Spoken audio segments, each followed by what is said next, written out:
o'clock, time for our regular scheduled council meeting. Mike, would you call the roll, please? Collier Wise. Here. Erickson. Here. Holland. Here. Humphrey.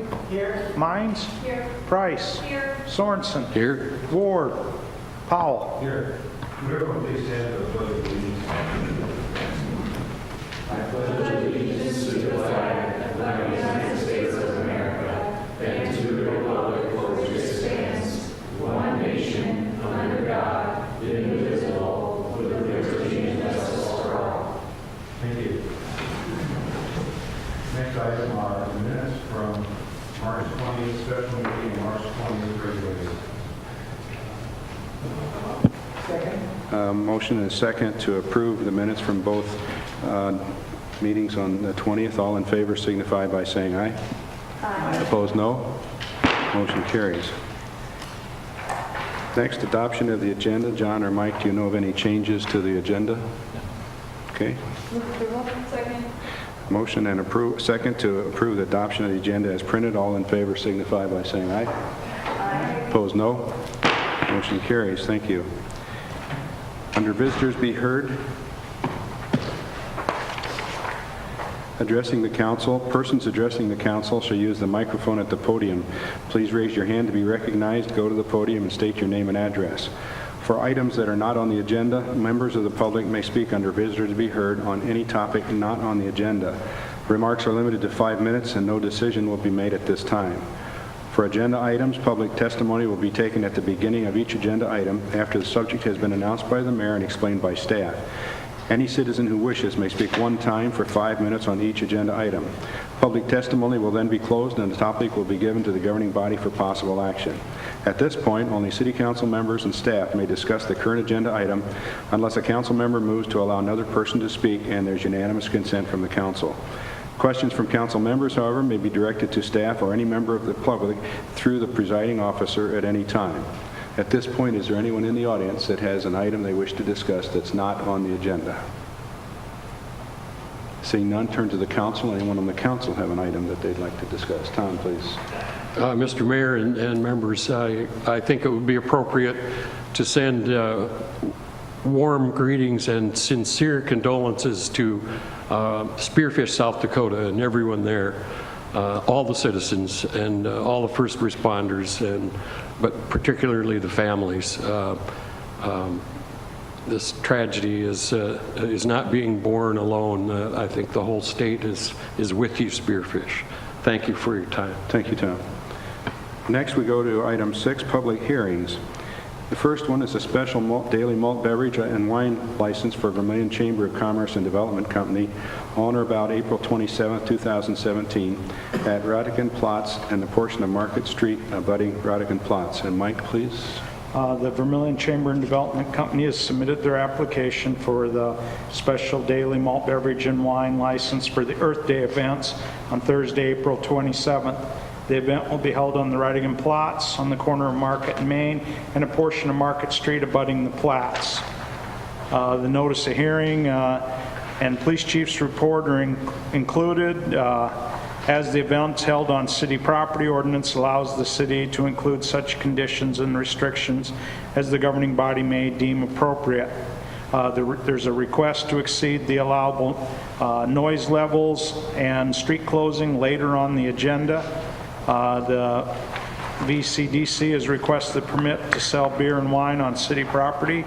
They have provided the city with a certificate of insurance naming the city as additional insured and also provided a release and indemnification releasing the city from liability for the event.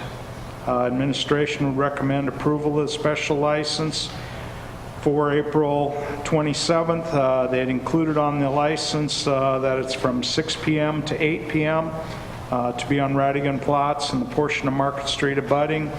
I think we got a representative from the chamber here. If there's any questions, this is very similar to what was done last year. Thank you, Mike. Is there anyone in the audience that wishes to comment on this item? Seeing none, council? A motion and a second to approve the special daily malt beverage and wine license for the VCDC on or about April 27th at Radigan Platz on a portion of Market Street abutting Radigan Platz. All in favor signify by saying aye. Aye. Opposed, no. Motion carries. Thank you. Item B, special permit to exceed allowable sound levels by no more than 50% for Vermillion Area Chamber of Commerce and Development Company on Rodigan Platz and half block of Market Street south of West Main Street on April 27, 2017 from 6 p.m. to 8 p.m. for Earth Day activities. Mike, again, please. As we just covered, the VCDC is applying for the special permit to exceed allowable sound levels for the Earth Day event on April 27th. We've just approved the special daily license, and the street closing will be later on the agenda. The City Council will need to determine if this is a suitable location, appropriate facilities during the allowable time. As was stated in the previous one, it'd be 6 p.m. to 8 p.m. is what was included on their request. Administration will recommend issuance of the special permit unless information is presented indicates there'd be a problem related to noise. And again, this is very similar to what's been done in the past for the Earth Day event and their Thursdays on the Platz. Thank you, Mike. Again, is there anyone in the audience that has a comment or question about this? Seeing none, council? A motion and a second to approve the special permit to exceed allowable sound levels by no more than 50% for VCDC on Rodigan Platz and a half block of Market Street south of West Main Street on April 27th from 6 to 8 p.m. for Earth Day activities. All in favor signify by saying aye. Aye. Opposed, no. Motion carries. Thank you. Under old business, we have second reading of Ordinance 1352, amending Chapter 112 to reflect state statutes identifying which license holders are included in the malt beverage markup. And John, please. Thank you. Excuse me, this is second reading, so it's very similar to what you heard presented at the last meeting on March 20th. But just to kind of recap, back in December, the City Council adopted a resolution to close what we have termed as a loophole with respect to the licenses that are required to pay the malt beverage markup. Our delegation heard that, and Senate Bill 75 was introduced by the 3 members of District 17 as well as 14 other members of the respective Senate or House. It did pass both chambers and was signed by the governor at the beginning of March. So effective July 1st, the state statutes will be changing to include license holders who are selling malt beverages under a liquor license or under the farm winery license. If a government like Vermillion has adopted a malt beverage markup, those individuals who hold those type of licenses will be responsible for paying the malt beverage markup. In essence, for our community, as we don't have operating agreements, which otherwise would cover this situation, it helps to establish a level playing field here in Vermillion with the sale of malt beverages. This ordinance, 1352, modifies our city code to reflect what state statutes will be as of July 1st of this year. So basically, we would both have the same language as in state statutes as in city code. Be happy to answer any questions, and just as a reminder, it's a second reading of an ordinance, so a roll call vote is required. Thank you. Any comments or questions for City Manager?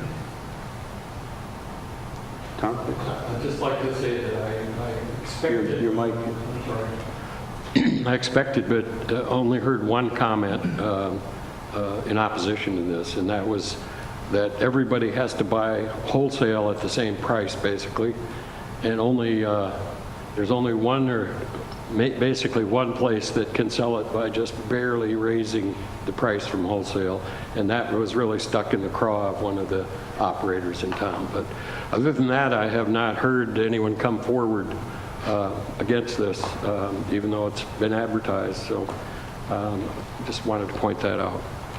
Any other comments or questions? Do we have a motion yet? Second. Motion is second to approve Ordinance 1352 and amending Chapter 112 to reflect state statutes identifying which license holders are included in the malt beverage markup. And Don, can you set up for a roll call, please?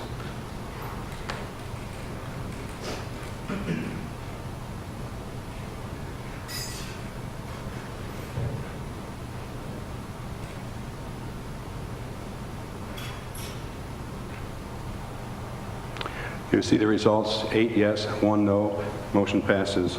Thank you. Item B, Prentice Street Lift Station and sanitary sewer improvements. And Shane, please. Thank you.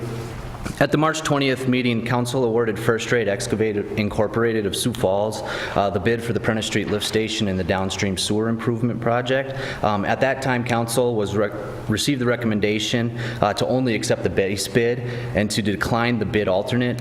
In further discussions with First Rate, we realized that there was a miscommunication into what pumps were included in the bid alternate. The base bid was awarded to First Rate in the amount of $1,084,781.70. The bid alternate included a $6,468 deduction. After further review of the pumps included with the bid alternate, staff feels that city should accept the bid alternate for the new bid price of $1,078,313. $1,078,313.70. The wastewater distribution fund has appropriate funds in place to cover these expenses. Administration, along with Banner Associates, recommend re-awarding the Prentice Street Lift Station and sanitary sewer project to First Rate Excavate Incorporated of Sioux Falls. The bid alternate deduct for a new amount of $1,078,313.70 to allow the city manager to enter into contract with First Rate Excavate Incorporated for the agreed amount. Thank you, Shane. Is there any question, comments in the audience for this? Seeing none, turn it to council. Go ahead. Rich. When you talked about this before, you said the alternate bid was an inferior pump. Is that not true? It was a different pump. This is a new submersible. It's a different manufacturer, and actually it's a dry pit submersible pump. So what that means is that in the dry well, if it were to flood, and it wouldn't destroy the pump, where the other pump that we thought was in the bid alternate, that would have gotten destroyed. So it was it's a completely different pump than what we originally thought was included in the bid alternate. It still has the same life, so to speak? Actually, the bid alternate pump is 68% efficient, and the base bid pump was 63%. So it's more efficient, it's easier, it's cheaper to fix, it's all around a better pump. So. Thank you. Yep. Further comments or questions? Tom? I just have a curiosity question. Was this the same company that worked on the hospital? Do you know? I believe that's Fegan that did the hospital. Yeah, I thought I saw some trucks that said First Rate on. They might have done some of the plumbing stuff, I guess. I'm not 100% on that. They could have done some of the plumbing. Okay. I move approval of re-awarding the lift station and improvement project to this bidder. Motion and second to approve the Prentice Street Lift Station and sanitary sewer improvements. All in favor signify by saying aye. Aye. Opposed, no. Okay, Thank you. Under new business, item A, street closure request to close a portion of Market Street and West Main Street on April 27th for Earth Day Thursday on the plots. John, please. Thank you. Excuse me. I think Mike with the two previous items explained the event fairly well, but just a reminder, Thursday, April 27th, there'll be a number of Earth Day events as one of the initial Thursdays on the Platts event. As we typically have each year when they have Thursdays on the Platts event, there's a street closure that's part of it. And so that's what this item is to close West Main Street from the west line of the main Prospect intersection west to the west line of Rodigan Platts. It's basically the north portion as it abuts Rodigan Platts, and then Market Street from West Main Street south for 1/2 block. It's the same street closures was used with the number of Thursdays on the Platts events last year. This particular one did not use the Main Street closing, but other subsequent events later in the year did. We'd recommend approval of the street closure request. The time on this is a little different than the other two items. The street closure request would be from 4:30 to 8:15 p.m., so they have time to set up and tear down before and after the respective event. Thank you, John. Comments or questions from anyone in the audience? Council? Motion is second to approve the street closure request to close a portion of Market Street and West Main Street on April 27th for Earth Day Thursday on the plots. All in favor signify by saying aye. Aye. Opposed, no. Motion carries. Item B, a permit for consumption of alcohol in the Cafe Brûlée Furniture Zone Use Permit Area, Market Street sidewalk, as it abuts the building at 24 West Main. And again, John, please. This is very similar to what you have seen each year since 2013, the first year the Cafe Brûlée set up the furniture zone abutting the restaurant. Administratively, staff can approve the use of the area for the sale of food or merchandise if it was a different type of store, but per our city code, only the city council can approve the use and sale of alcohol in that space. So the item before you is to provide provide for the sale of alcohol and consumption of alcohol in the furniture zone use area for Cafe Brûlée on the west side of their building. Included with your packet was a report from the police chief indicating that there have not been any problems with this in the years that Cafe Brûlée has it. The only time that we've ever, I guess, put a condition on it, and I believe that Jim Waters would kind of echo this, is sometimes it has not been allowed during Dakota Days that weekend. And sometimes it's outside the sale window of when they want to pull the tables in, but otherwise they've been able to do it. I would note that the council changed the time for this back in 2015, so it is from 7 a.m. until 10 p.m. that they can use the furniture zone use permit for the sale of alcohol. Thank you, John. Comments or questions from the audience? Seeing none, council? Just a quick question, Mr. Mayor. John, is this is ADA compliant too then? That may not be part of this, and I have to assume the restaurant handles that, but I'm just curious about that too. It looks like there are 5 feet left over. It is pretty tight, no doubt about it. I mean, the main thing that we look at it is for that the public sidewalk space is ADA compliant. And the maneuverability within that space, I guess we haven't asked them to measure that for compliance with ADA. We deal with the public sidewalk piece that will remain open. Okay, thank you. Further? I would move approval with the condition that alcohol not be served outside on Dakota Days weekend. We have a motion and a second to approve the permit for consumption for Cafe Brûlée sidewalk furniture use zone with the exception of on total of Dakota Days or during the parade.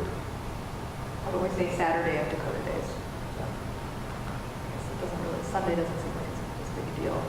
No, I didn't know if you meant just during the parade time or the AM or... The original discussion that happened, my memory was that the police chief had brought up when this first came in front of us that he didn't really like the idea of having the outside drinking on that Saturday, regardless of time. And that was that was in the original year. Obviously, they haven't had any problems, so maybe we wouldn't have that, but that's my memory of how we came to that exception. The police chief did not suggest anything in his statement of no problems. Did we have a second to the motion? Yes. Okay, we have a motion and a second to approve as asked with the exception of closure for all of Dakota Day. Is that the way I understand the motion? Okay, all in favor signify by saying aye. Aye. Opposed, no. Motion carries. Thank you. Item C, resolution to name the park at the northwest corner of Cottage Avenue and Rice Drive as Rotary Park. And John. Thank you. Back during the budget discussions in August of last year, as the council was working on the 2017 budget, so there were some questions or comments about some of our parks, and that prompted staff in response to some of that to bring back a conceptual plan of how we might enhance Sertoma Park at the northwest corner of Rice Drive and Cottage Drive.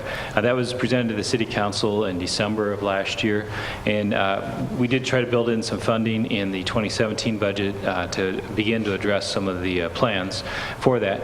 In February of this year, the Vermillion Rotary Club brought forth a proposal to rename the park as Rotary Park.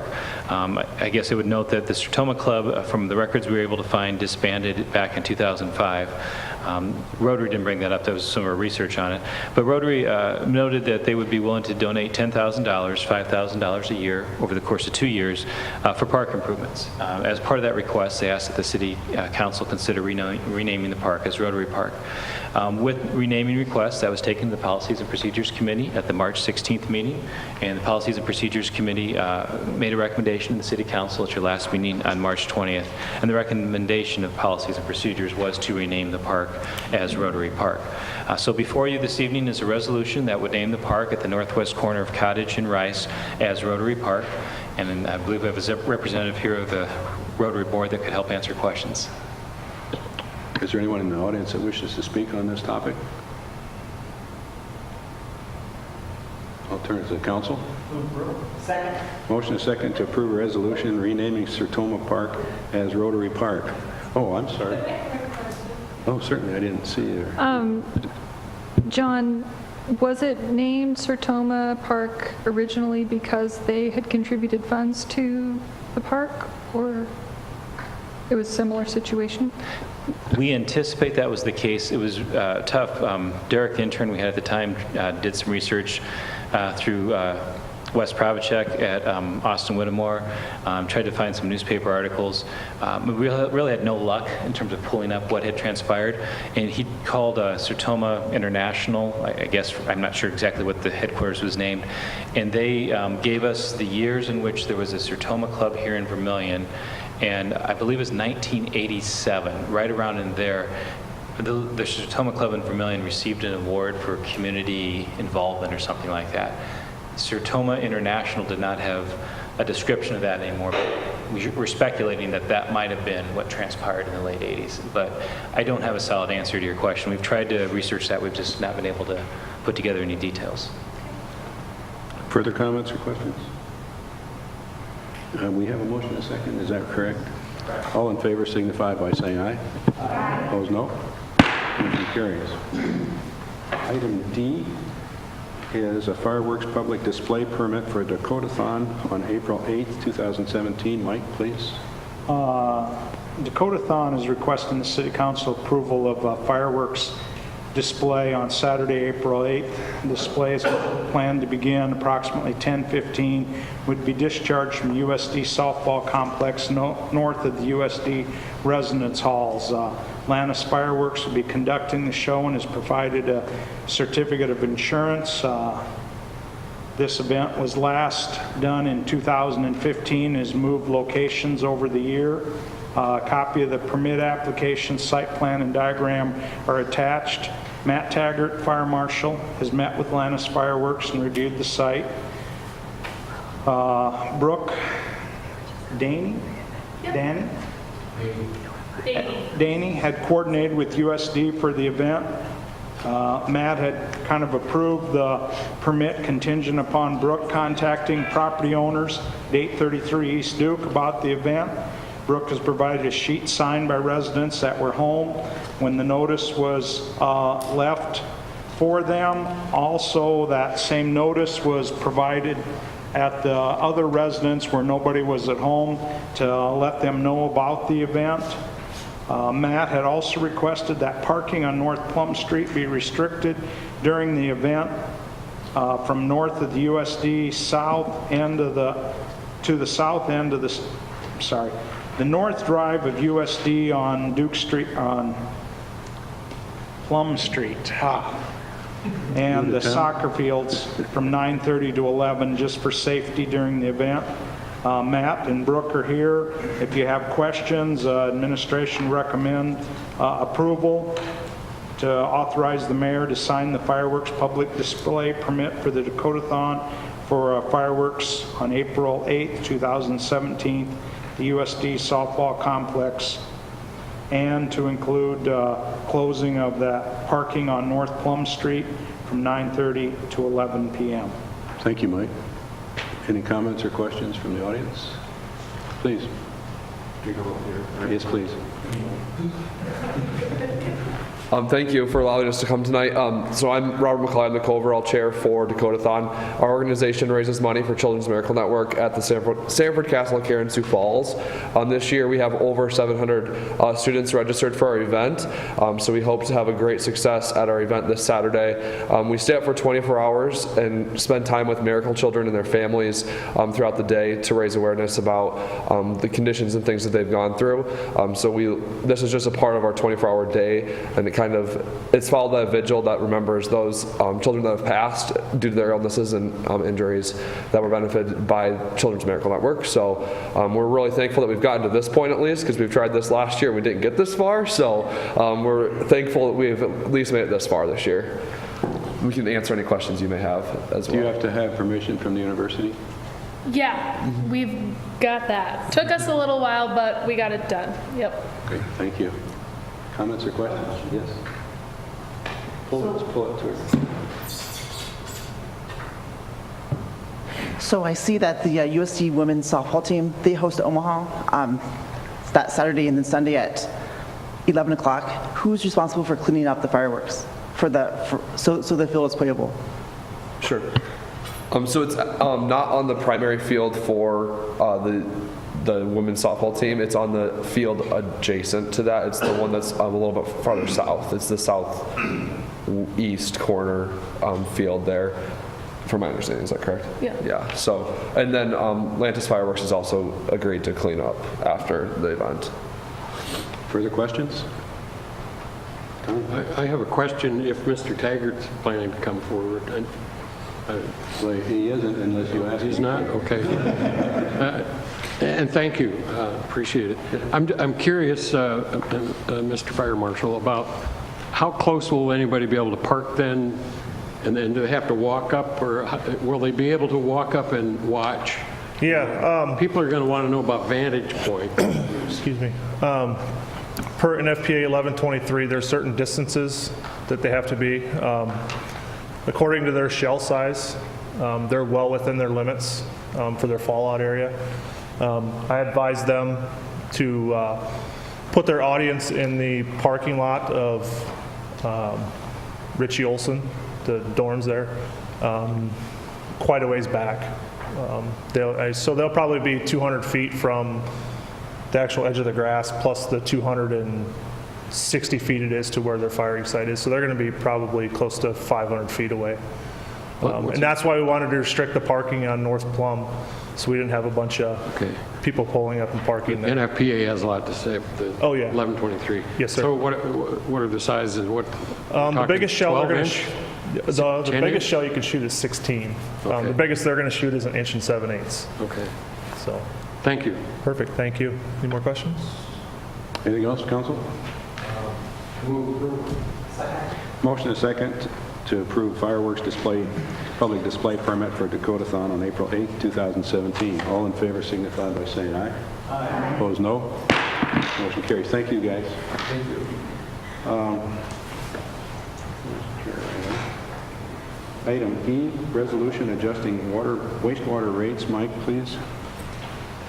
Annually, the wastewater rate for customers is computed as a percentage of the average monthly water billing for January, February, and March. The new wastewater rate is computed in April of each year and remains the same for the next 12 months. Since the water usage for each month varies from year to year, wastewater fees are determined on an annual basis. The wastewater rates were last adjusted in April 2016.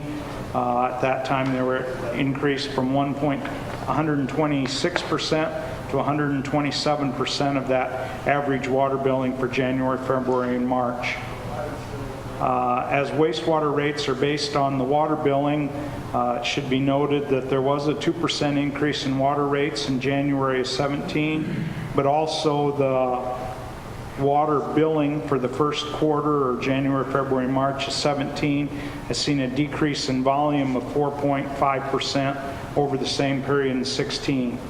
To generate the wastewater revenues that were budgeted for, we'll need an increase in our wastewater rate to 128%.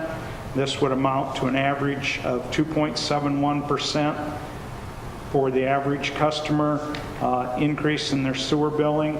To kind of put that a little bit in perspective, for the average residential customer, the average for water usage is 457 cubic feet during this time period.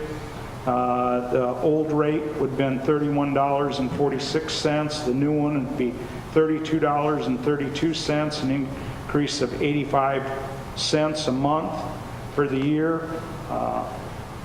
One of the main reasons we have to keep looking at our wastewater rates is we have some SRF loans outstanding that require 110% debt service coverage on these. Administration would recommend adoption of the wastewater resolution to increase the rates to 128% to meet the 2017 budget amounts and the SRF loan covenants for debt service coverage. Thank you, Mike. Council? A motion is second to approve the resolution adjusting wastewater rates. All in favor signify by saying aye. Aye. Opposed, no. Motion carries. Thank you. Item F, a resolution approving easements for construction of an electrical transmission line. And Shane, again, please. Thank you. As part of the city's new electrical substation, we need to extend the existing transmission line over to the new substation. The city, with the assistance of DGR Engineering, has already acquired both permanent and overhang easements for about 1.75 miles of the looped 115 kV transmission line. At the southwest corner of 316th Avenue and University Road, a larger diameter pole is needed for where the line changes directions. The location of this pole will be moved slightly to the west, which puts it into a property. And why we're moving it back is to assure that there's a good line of sight on the driveway that's existing there at this time. Staff has contacted the property owner and obtained the required easements for the relocation of the pole. The electrical transmission line easements are included in the electrical distribution fund, and as part of the transmission line project, administration recommends approval of the transmission line easement resolution that authorizes the mayor and the finance officer to execute the easements and the payment amounts as listed. Thank you, Shane. Council. Motion and a second to approve the easement for transmission line to proposed substation in the northeast part of the city. All in favor signify by saying aye. Opposed, no. Carries. Thank you.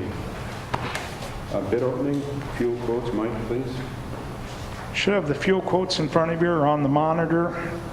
The first from Stern Oil for unleaded gasoline with 10% ethanol, $2.04.04 per gallon.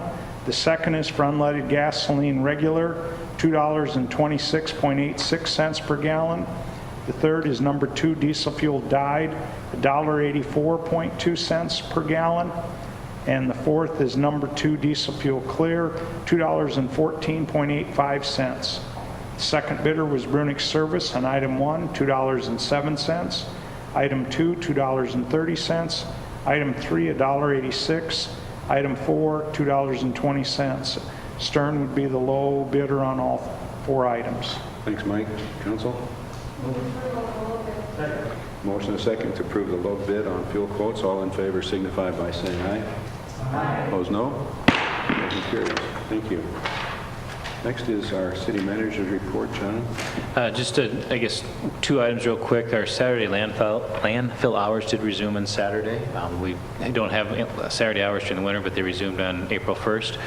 Just a reminder also, the landfill vouchers are in the newspaper. We have some here at City Hall. I believe they have them at the landfill as well. Those are a very popular item, particularly as spring starts. And then also around the table here, there's a few copies. There's a raffle notification. The Health Sciences Department is selling $5 tickets on Saturday, April 8th, 2017. The prize is a gift basket of oils and soaps valued at $30. The proceeds from this raffle go for a donation to the Cystic Fibrosis Foundation. And the tickets are being sold in conjunction with the Breathe for Michaela 5K that will be held on Saturday starting at Prentice Park. Thank you, John. Comments or questions for our city manager? Okay, and we'll move on to invoices payable. And any questions for Mike? Consensus agenda, we have 1 item.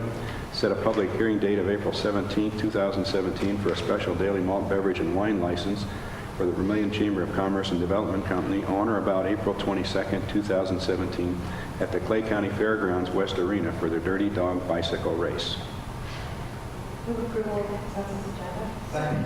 A motion and a second to approve the consensus agenda. All in favor signify by saying aye. Aye. Opposed, no. Steve? Second. Motion and a second to adjourn. All in favor signify by saying aye. Aye. Opposed, no.